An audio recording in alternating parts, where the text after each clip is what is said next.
para infortunio de Javier, ¿no?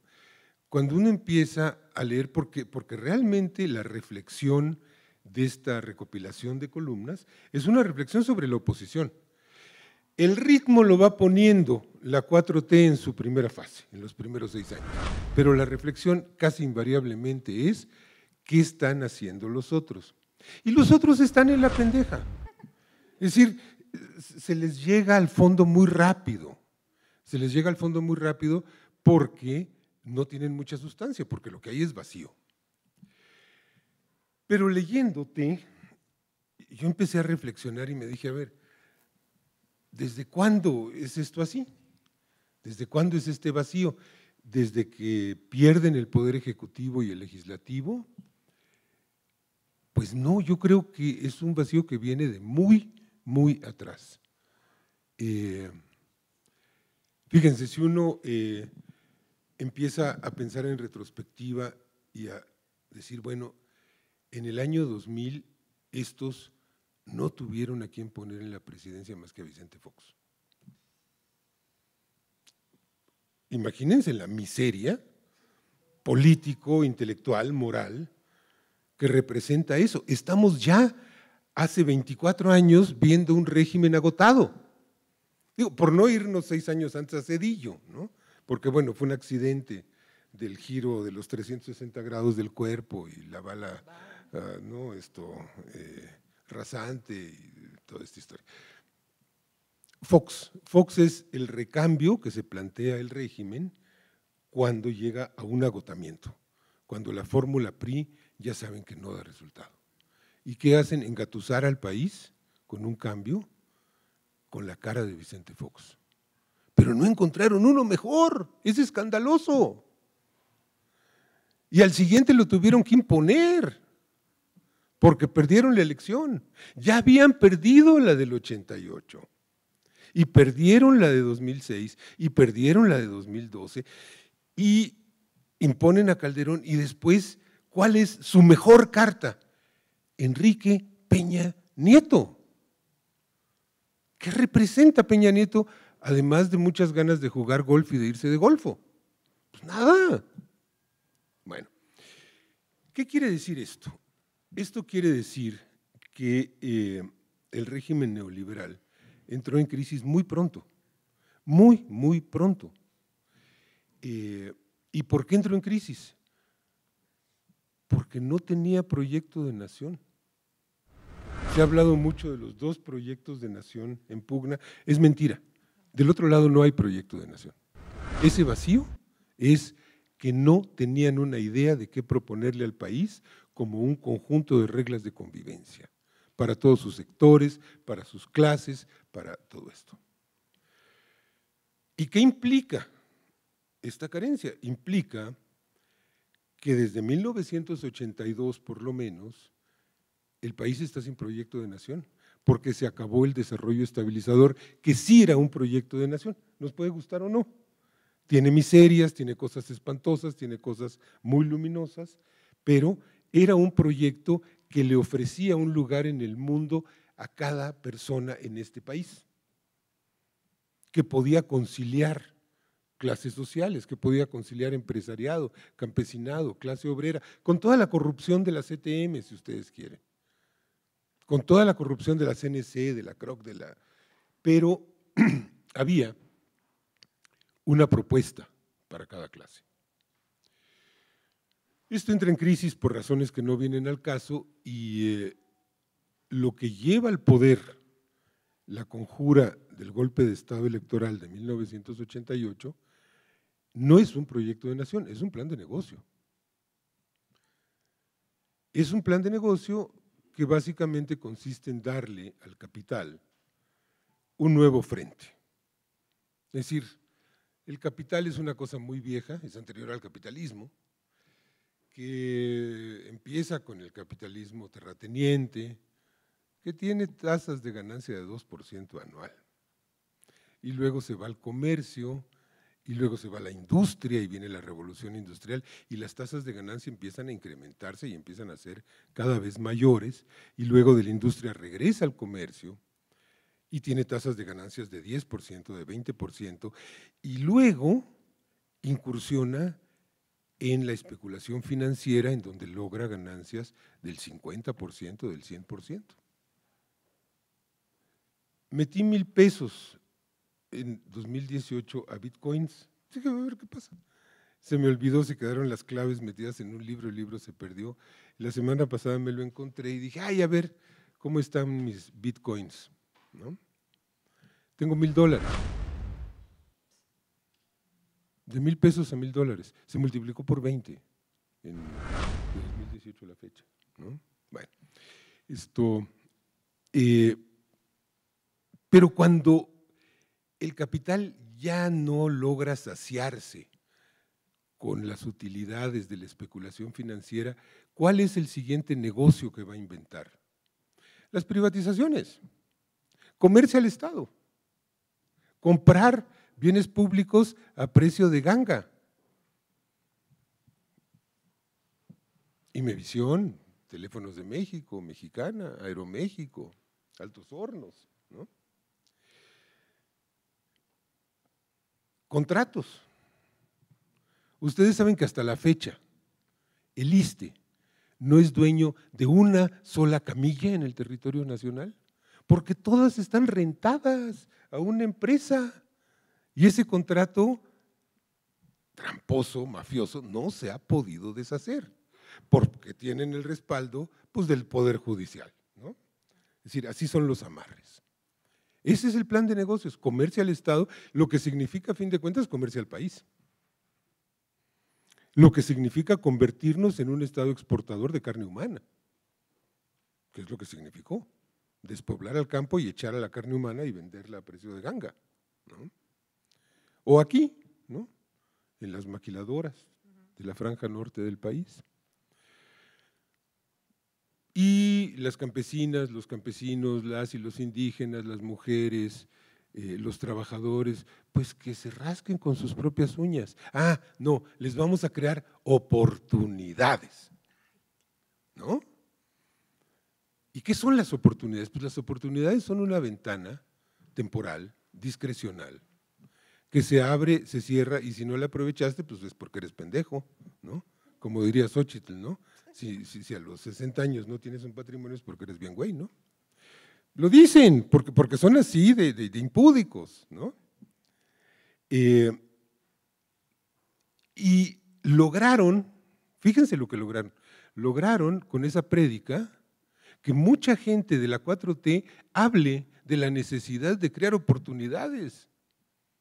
Y yo digo, no, espérate, no queremos oportunidades, queremos derechos. Los derechos son irrenunciables, son consustanciales al ser humano. Oportunidades educativas, yo no quiero que nadie me dé una oportunidad educativa porque se le antojó a Slim o a Salinas Pliego, no, quiero mi derecho a la educación, que nadie me lo puede quitar, y mi derecho a la salud, y mi derecho al trabajo, y mi derecho a la vivienda.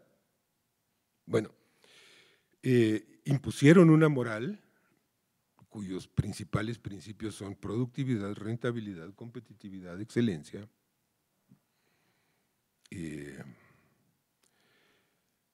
Y así condujeron al país, o más bien lo descondujeron. Y ya se lo estaban acabando. ¿Y cuál es la siguiente etapa después de que no les basta con las tasas de utilidad?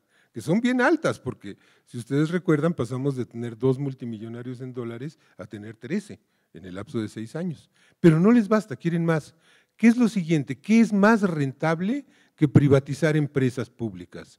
Pues el narco, el secuestro, la trata de personas. Y lo hicieron.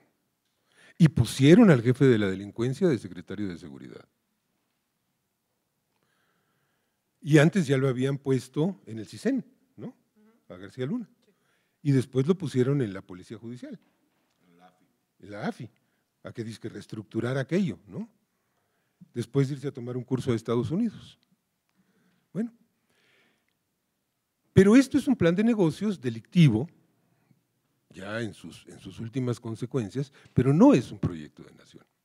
Entonces yo pienso que en realidad esta oligarquía que nos llama chairos está derrotada desde mucho antes de 2018. Desde el 88 estaba derrotada. Y como estaba derrotada, tuvo que hacer un fraude. Y tuvo que repetir el fraude en 2006. Y tuvo que comprar la presidencia en 2012. Porque políticamente era inviable, porque estaba derrotada. Entonces, hacer un libro que borda sobre esta gran derrota, sobre la última o la penúltima fase de esta gran derrota, no, yo de repente decía, ya, güey, o sea, es que, o sea, no te ensañes, ¿no? O sea, les das demasiada importancia, mano, ¿no? Es decir, realmente se ha ido reduciendo a la nada. Y la verdad es que entender a esa oposición, yo lo único que le agregaría a tus reflexiones, cuando tú hablas de los agravios sobre los que ellos construyen su discurso, porque se sienten agraviados, es que el agravio mayor no es que les hayan quitado las prebendas. El agravio mayor no es que haya una lucha real en contra de la corrupción, no es que se estén cobrando impuestos, como la ley dice que se tienen que cobrar. Su agravio mayor es que hay un pinche indio macuspano en Palacio Nacional. Había. Eso no lo toleran. Eso no lo toleran porque el Palacio Nacional es el símbolo del país y el país era de ellos. Y se lo dieron a un naco, que no se lustra los zapatos, que sale mal peinado, que se come la S. ¿Cómo es posible? Esto es un caldo de cultivo de furia que funciona de manera muy peculiar. Yo creo que este sector al que se refiere Javier en este libro es un sector que fue intoxicado y sometido al desarrollo de una adicción, así como el fentanilo en Estados Unidos, la crisis de fentanilo, la larvan los laboratorios farmacéuticos, Purdue Pharma, etcétera. Pues desde 2004 hay una campaña para promover el consumo de odio. Y digo desde 2004, que es una fecha muy precisa, porque es la fecha de los videoescándalos, que es cuando empiezan a urdirse, difundirse, propalarse y machacarse mentiras y calumnias. Hay cosas que la gente se cree desde entonces. Por ejemplo, un lugar común. ¿Qué hacía Bejarano cuando lo cachan recibiendo dinero? ¿En qué estaba? Pues estos que nos llaman chairos van a decir, era el secretario particular de López Obrador. No es cierto. Estaba en la Asamblea Legislativa, ¿no? Ah, pero se fue al bote y es culpable. No es cierto, fue exonerado. Fue exonerado porque recibir dinero en efectivo no es delito. No digo, hizo algo indebido, cometió un delito, no me meto en esa discusión, simplemente, pues no había delito que perseguir. Fíjense nada más lo que esto significa. Eso estaban ensayando en 2004. No solo eso, salió una resolución de la CNDH diciendo que la Procuraduría en ese tiempo tenía que disculparse con Bejarano. Eso no se sabe, ¿no? Eso no está en el discurso de los medios. Se envenenaron en 2006 con el peligro para México, etcétera. Y lo que pasa es que es gente que ya tiene una adicción a su dosis diaria de veneno. Y los medios y los intelectuales, Aguilar Camín, Krause y todos los demás, se encargan, son los dealers, son los camellos, son los narcomenudistas, son los que les producen su dosis diaria de veneno. Y cuando esta gente consume su dosis diaria, López Obrador envenenó a los gatos de Palacio Nacional, se relajan y se calman porque sienten que sí, tenían razón en odiar. Fíjense nada más este mecanismo, ¿no? Tenían la razón, hay un enemigo enfrente y el enemigo es real. ¿No? Yo estaba en lo cierto. Ese es el mecanismo. Ese es el mecanismo que alimenta las marchas rosas, etc. Y yo creo que es decir, esto es un registro muy puntual de cómo va reaccionando ese cuerpo reaccionario frente a un gobierno que ha decidido echar a andar un proyecto nacional como no lo había en 40 años, como no lo hubo. Claro, todo lo que pase en ese proyecto nacional les va a doler, les va a arder, les va a escocer, ¿no? Bueno. Entonces, este libro va recopilando esos ardores, esos escozores, ¿no? Los berrinches que van haciendo, y en ese sentido es bien interesante, digamos, como ejercicio antropológico.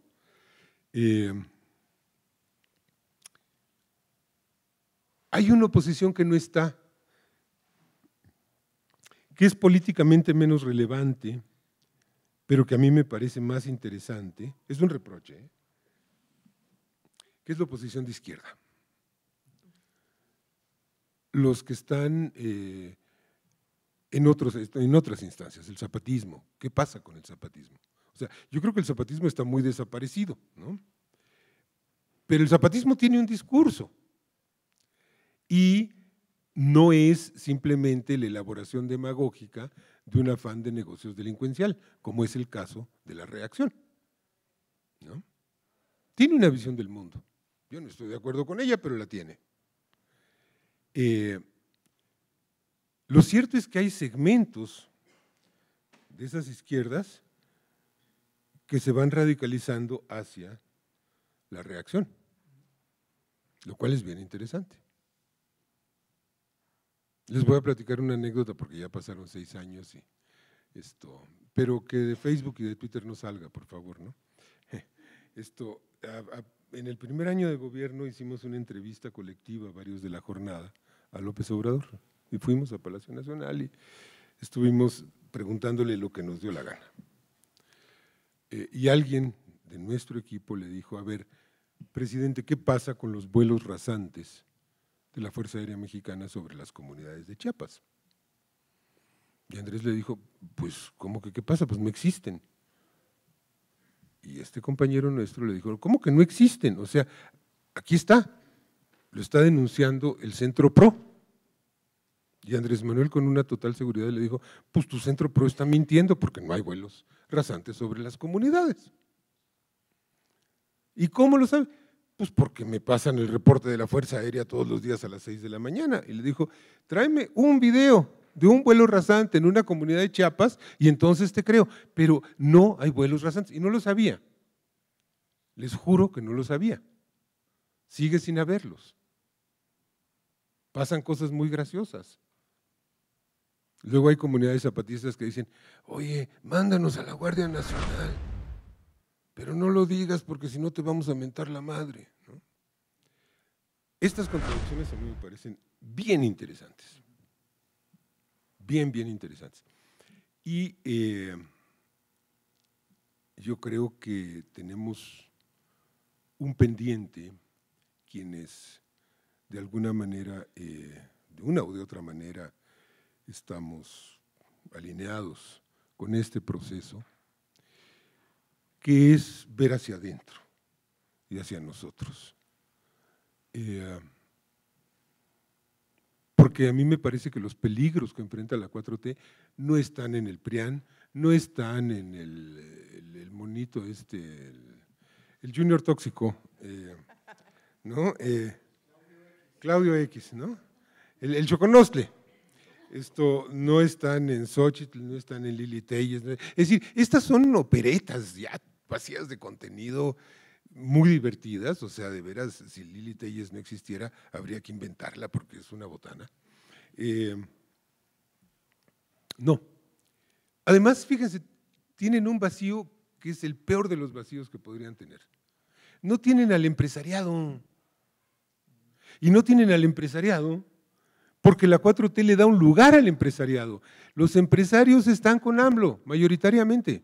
Lo que tienen son esas cúpulas cada vez más huecas, como la Coparmex, que es una CTM patronal, que pues es un grupo de negociantes oportunistas, pero no es el empresariado. El empresariado está yendo a Palacio Nacional con Claudia Sheinbaum y fue durante 6 años a Palacio Nacional con Andrés Manuel. Y cuando tú quieres tomar el poder siendo la derecha y dices, bueno, ya un golpe de Estado, pues necesitas al empresariado, necesitas a las Fuerzas Armadas, necesitas a los medios, necesitas un poquito de pueblo. Bueno, estos tienen pues un poquito de pueblo, si se le puede llamar pueblo al corredor Huixquilucan, el Pedregal, pasando por la Condesa, la del Valle, la Rom, ¿no? Coyoacán, ¿no? Eso es la tira de México, ¿no? Esto, sí, en Monterrey. Bueno, lo único que tienen de estos ingredientes pues, son los medios, pero los medios son un chiste también, porque pues porque López Dóriga tiene 9 millones de seguidores, pero esos seguidores lo siguen para reírse de él, ¿no? Para divertirse. Espero que no les parezca muy ególatra de mi parte, les platico una anécdota muy simple. Yo tenía como 180,000 seguidores, mi cuenta no sé, perdí una clave y no he podido tener acceso y ahora tengo una con 20,000.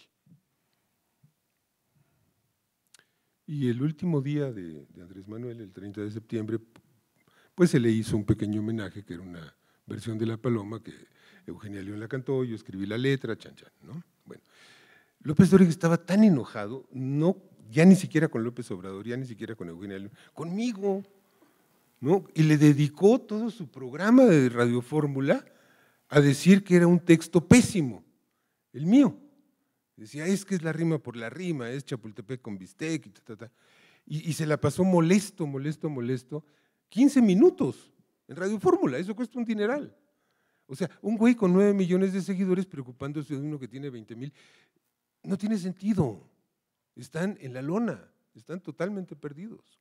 Esto que se llama Cuarta Transformación se está convirtiendo en fuerza hegemónica, y eso quiere decir inexorablemente, lo fue el PRI en México, sin duda, ¿no?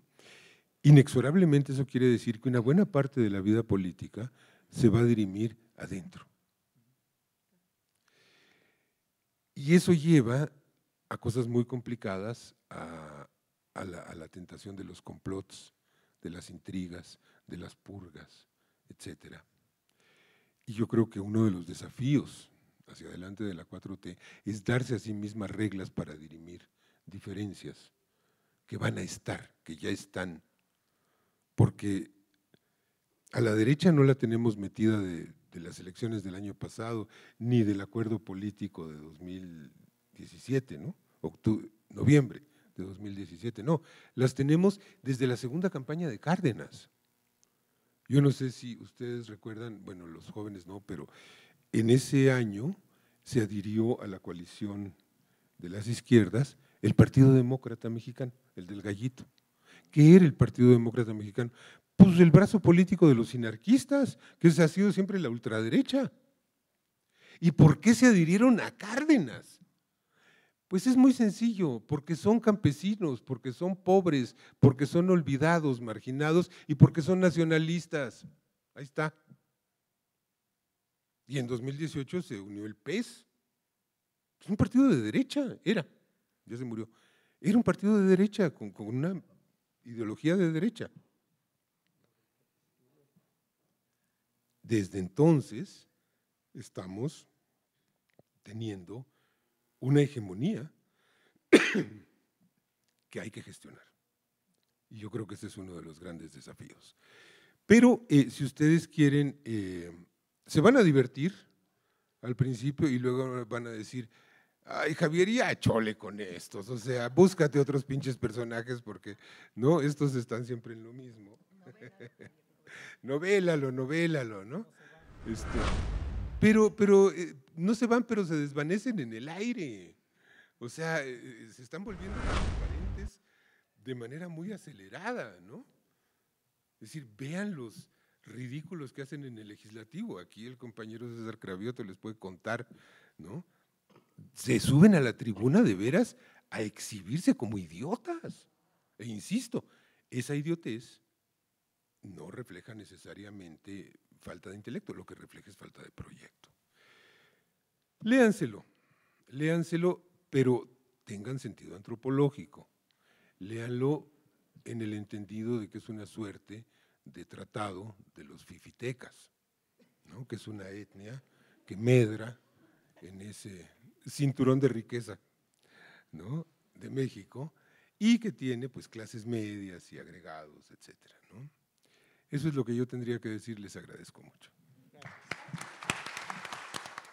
Y publicar en este momento y en cualquiera, en este país, es un acto heroico, tanto para la editorial como para el escritor. Lo que a mí me parece particular, y perdón, Pedro, no me pareció tan aburrido, hay cosas bien divertidas. Lo que sí es que acabas de darle otro tema al autor.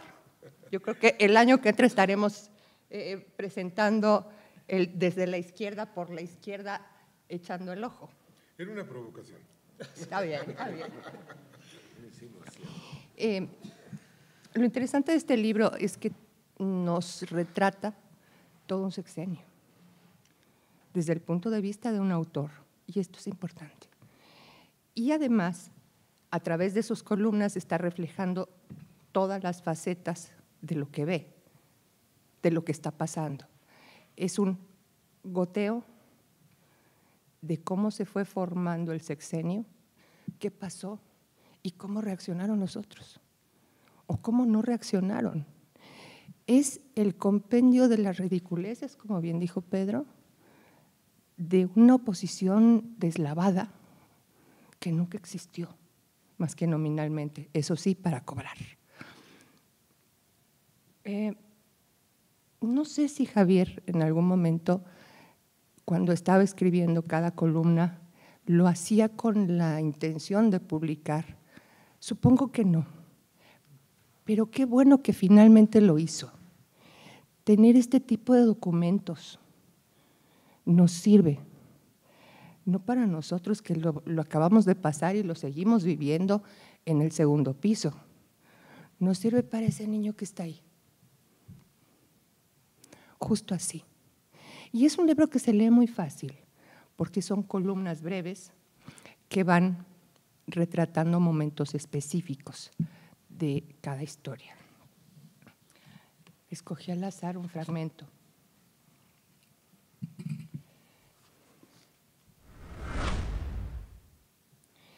«14 de febrero. ¿Por qué no te quieren, presidente?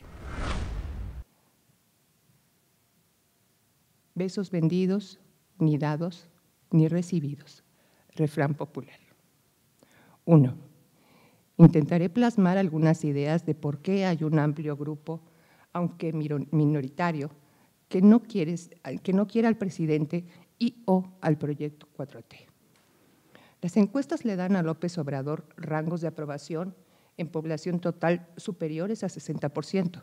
Recordemos que ganó con el 53% de votos efectivos, lo que marca un crecimiento muy grande a 2 años de gobierno y que algunos, por cierto, hoy estamos en 70 y… ¿Cuánto? 78. Sigo. De votos efectivos, lo que marca un crecimiento muy grande a 2 años de gobierno y que algunos no se explican en medio de una crisis económica y de salud. Estos que no están de acuerdo en el propósito obradorista y las medidas que se han tomado en su gobierno representan en conjunto la esencia de la experiencia democrática. En la democracia es precisamente lo que se desea, que haya distintas posiciones políticas y que sean las mayorías las que marquen el cauce a seguir por todos. No tiene palabras rebuscadas porque son columnas. Las columnas tienen que escribirse para todos. No es un compendio académico. Es una voz pura y simple de un autor, plasmando cada momento de la vida de la 4T y en este caso de un sexenio.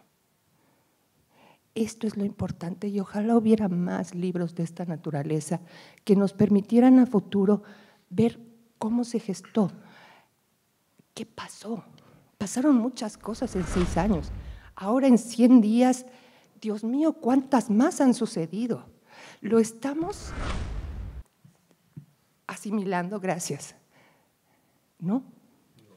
No por la velocidad, no por el bombardeo informativo, no porque encima el mundo nos bombardea con que en Estados Unidos hay incendios, con que Trump está loco. Es muy importante que este tipo de libros sean parte de nuestra biblioteca y es muy importante que de pronto leamos una página, un capítulo. Se lee muy fácil. Contrario a lo que dice Pedro, a mí no me aburrió, me resultó bastante interesante repasar momentos que yo particularmente viví y cómo este enfoque y esta visión del autor era tan similar con respecto a la oposición que llegas a la conclusión de que, por supuesto, no hay oposición, hay una bola de ridículos que quieren seguir cobrando. Yo felicito a Javier, felicito a la editorial, por supuesto, Editorial Abismos de Tijuana, de Tecate, Baja California, porque siempre es un acto heroico, es un acto de valentía. Publicar, escribir y ser leído.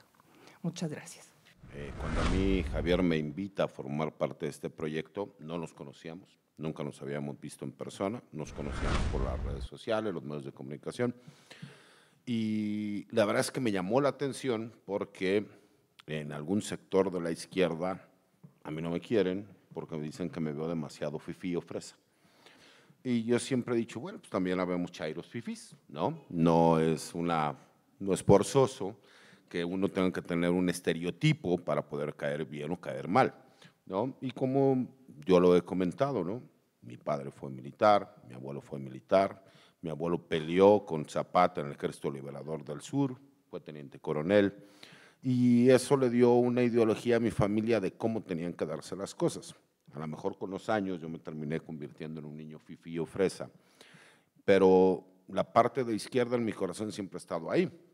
Para mí, que la Cuarta Transformación me vino a dar una ilusión, que me vino a dar esperanza, el poder yo apoyar en cualquier cosa en donde yo me siento ávido de poder participar, la verdad es que me dio mucho gusto y se lo agradecí mucho a Javier, se lo agradecí también a la editorial.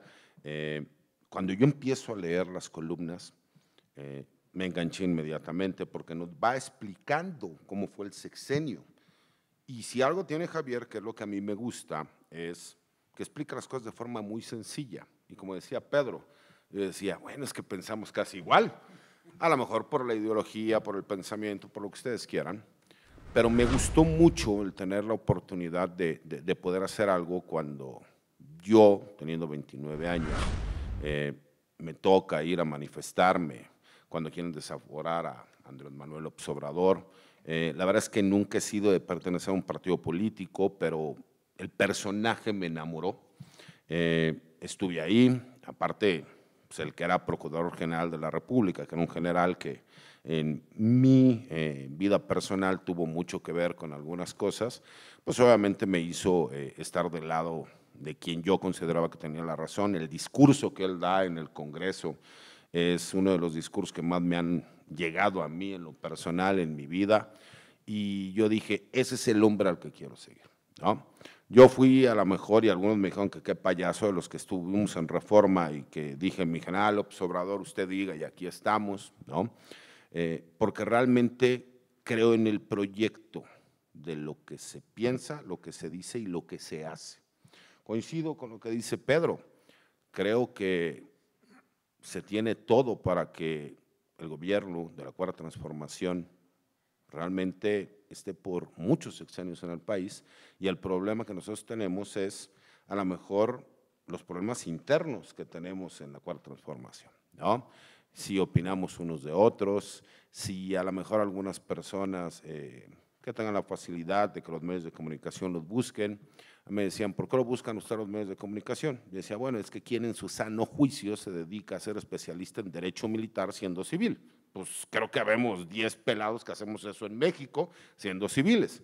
En mi caso personal, bueno, pues fue porque la necesidad que yo tenía de ser especialista me hizo ir por ese camino. Y obviamente seguí especializándome en lo que a mí me gustaba. Cuando yo me encuentro con este proyecto y empiezo a leer, porque tuve la oportunidad de leer todas las columnas, le decía yo incluso a Javier que siento que me había quedado corto, ¿no?, con mi aportación, porque creo que fue muy importante. A mí en lo personal el libro me gusta mucho por eso, te va llevando en lo que fue el sexenio y lo que fuimos viviendo como parte del sexenio, cómo se fue abordando. Hay que recordar que cambiaron mucho los tiempos en el país. Antes había un escándalo y eso era algo que se quedaba todo el sexenio y los medios de comunicación le daban vueltas y querían tergiversar. Y me parece que la capacidad que tenía el presidente, y como lo dice Pedro Miguel, de poder hablar con la gente, de tú a tú, explicarle de forma tan sencilla, la gente no le daba importancia a las mentiras tergiversadas que se trataban de hacer una realidad. Y eso, obviamente, pues, me hizo a mí querer participar mucho más, ¿no? En mi caso personal, a lo mejor nunca he formado parte del gobierno porque me dedico a la práctica privada y creo que hay mejores perfiles del mío como para poder hacer este tipo de cosas. Pero mi necesidad de querer participar y poner mi granito de arena para lo que me vino a mí a dar esperanza, que fue la Cuarta Transformación, no lo podía dejar pasar. Entonces, cuando Javier me dice, César, me gustaría que participes, cuando la editorial me dice, oye, queremos que participes en este proyecto, la verdad es que estaba muy emocionado. Creo que reescribí 5 o 6 veces lo que quería mandar y le decía yo a Javier, es que siento que me quedé corto aún así, porque cuando tú te dan la oportunidad de participar en algo que quieres aportar, aunque sea por muy pequeño, te hace que sientas que tienes una obligación más grande. Y a mí el que Javier me haya dicho, César, creo que fue perfecto lo que tenías que decir, me tranquilizó sobremanera. Y además por el hecho de que Javier es como yo a lo mejor soy muy platicador en los medios de comunicación y públicamente, pero en mi vida personal soy muy serio, ¿no? A lo mejor por la misma educación que recibí. Y Javier y yo hemos podido estar 20, 30 minutos y cruzar 20 palabras. Y nos sentimos muy cómodos, por lo menos yo, ¿no? Pero es la personalidad que tiene cada persona. Pero cuando lees el libro, te transporta a lo que se estuvo viviendo durante el sexenio. Cómo se fue llevando, la forma en cómo una persona que cree en el proyecto ve los ataques, cómo se llevan a cabo. Y gracias a libros como este, vemos que los medios de comunicación corporativos ya no tienen la fuerza que tenían hace algunos años. Y eso me parece que es muy importante porque necesitamos darle voz, ¿no?, a trabajos, como este, y como bien lo dice Ana María, me parece muy loable tanto de la editorial como del escritor, que se arriesguen a un proyecto como este, cuando la mayoría de la gente, y yo lo veo con mis hijos, no les gusta leer un libro en físico, lo hacen de forma digital, ¿no? Y para mí, pues yo todavía tengo esa idea de, he estado subrayando mucho el libro, hay muchas cosas que coincido, me he robado algunas cositas para las columnas que luego yo escribo, dándole obviamente crédito al autor, pero fue muy importante, ¿no? Al grado de que, por ejemplo, ayer tuve que estar en el hospital, amanecí mal, tengo problemas de gastritis severos por ahí, porque fumo mucho, tomo mucho café, pero no podía faltar, porque para mí, el que me hayan invitado y que pudiera yo estar aquí, además de ver a Ana María y a Pedro Miguel, a quienes les tengo mucha admiración, ¿no? Con Pedro Miguel creo que es la 4ª vez que lo veo, siempre me tomo fotos y les aseguro que no saben ni quién soy. Pero para mí, a mí me da mucho gusto porque realmente escucharlo hablar, la cátedra que nos dio ahorita, para mí es muy enriquecedor, o sea, me enriquece mucho. Y eso yo lo agradezco y agradezco a Javier que me hayan invitado, a ustedes por estar aquí y lo recomiendo ampliamente el libro. ¿Por qué? Porque realmente les hace una narrativa de cómo se fue llevando el sexenio, cómo lo vimos a lo mejor, porque yo sí me identifico mucho, las personas que apoyamos a la Cuarta Transformación, porque hay que quedar claros, no todo es perfecto, eso lo entendemos, pero nosotros no podemos cambiar un país que durante más de 50 años empezó a buscar el beneficio personal sobre el beneficio social. Donde cuando llegan los tecnócratas lo que quieren es enriquecerse, porque a lo mejor a nuestros padres y abuelos les tocó un PRI, que les dio la UNAM, les dio el Politécnico, les dio el Seguro Social, el Infonavit, el ISSSTE, etcétera. Pero como bien lo dijo Pedro Miguel, nada más mencionó uno de tantos contratos leoninos que existen en este país. ¿Sabían ustedes que los centros federales de readaptación social los construye el gobierno, pero quien lo administra y quien cobra todo son empresas privadas? Y lo mismo pasa con la gran mayoría de hospitales que se tiene que pagar contratos leoninos, porque resulta que llegó un momento en que el Seguro Social casi no podía hacer nada aunque tuviera el equipo, porque todo se había concesionado, o lo que querían hacer con el aeropuerto, que el gobierno federal lo iba a construir, pero iba a estar administrado por particulares y después de determinados años iban a ser los dueños del terreno y de la construcción, que es cuando dices, por el amor de Dios, y ahí es donde creo que nosotros, y en este caso el autor, se encuentra la obligación de explicárselo a la gente.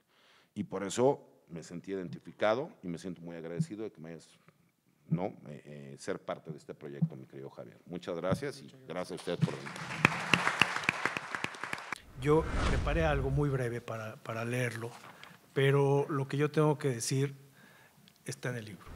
No es promoción de venta, simplemente que a lo largo de 6 años me dediqué a escribir cada semana, me obligué a escribir cada semana una columna sobre lo que yo iba viendo. Profesionalmente yo me dedico a la empresa privada, no soy miembro del gobierno, nunca he trabajado para el gobierno, no está en mi plan de vida hacerlo, más bien yo me quiero retirar e irme a vivir a la playa. Así es que sin otro interés más que el poder explicar desde mis palabras lo que yo veía que estaba pasando, lo que yo veía que significaba un nuevo modelo de país. Después de haber vivido, tengo 62 años, pero después de haber vivido definitivamente los años del neoliberalismo, 1982-2018, una zona negra dramática que intentó acabar con este país y repartírselo en los bolsillos de unos pocos.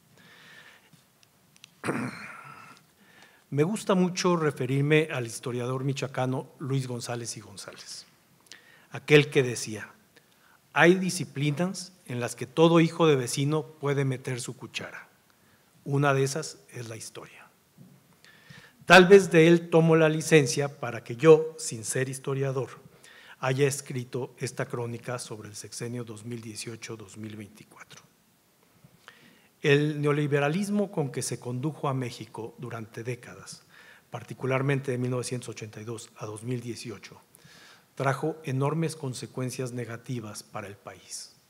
Destaco 3 elementos: empobrecimiento de la población con un crecimiento de la desigualdad, el poder y los recursos concentrados en pocas familias y la inmensa mayoría de los ciudadanos en niveles de pobreza inquietantes.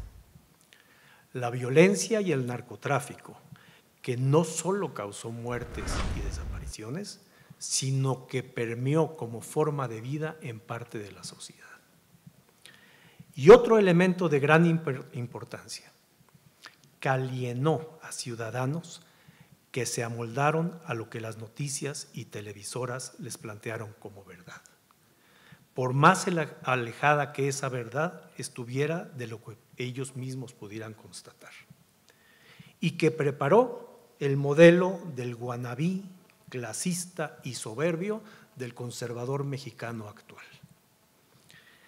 En el 2018, el movimiento que llevó al triunfo de López Obrador fue de tal magnitud que se podía pensar que sería distinto, transformador y con un objetivo completamente distinto al de los gobiernos anteriores, que pasaría de enriquecer a los pocos para que de ahí fluyera, como decían ellos, como una hermosa y noble cascada, como es la que provoca el modelo extractor capitalista, que de ahí fluyera hacia los pobres, a un modelo que dijo desde el inicio: por el bien de todos, primero los pobres.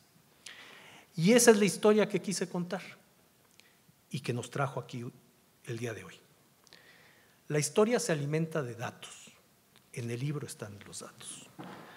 La historia se alimenta de frases y momentos, de personajes que exhiben sus aciertos y sus miserias. En el libro están. Me han preguntado varias veces que cuál es la constante en las columnas semanales que por 6 años escribí.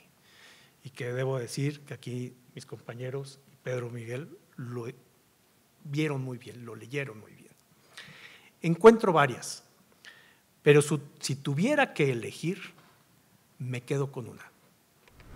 El desprecio que la oposición formal, la de los partidos y élites de poder, tienen hacia la mayoría de ciudadanos de este gran país, acompañada del ingenuo clasismo de los marchistas de rosa, que fácil olvidaron quiénes somos y de dónde venimos.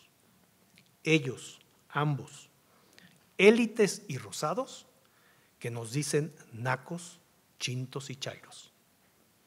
Ya no nos llamen chairos, porque mientras más nos dicen, más les ganamos. Gracias a los 3 presentadores. A Ana María, a quien conocí en el año 2022 en un programa en Canal 4 TV, a quien nos invitaron a analizar el resultado de las elecciones de ese día, de junio del 2022. A Pedro Miguel, obligada a la lectura de sus libros y columnas para entender el México actual. Y a César, a quien agradezco el prólogo que escribió para este libro. A los 3 mi reconocimiento y afecto y sobre todo mi acompañamiento en este movimiento del que considero que participar es uno de los grandes momentos de mi vida. Gracias a todos por su asistencia.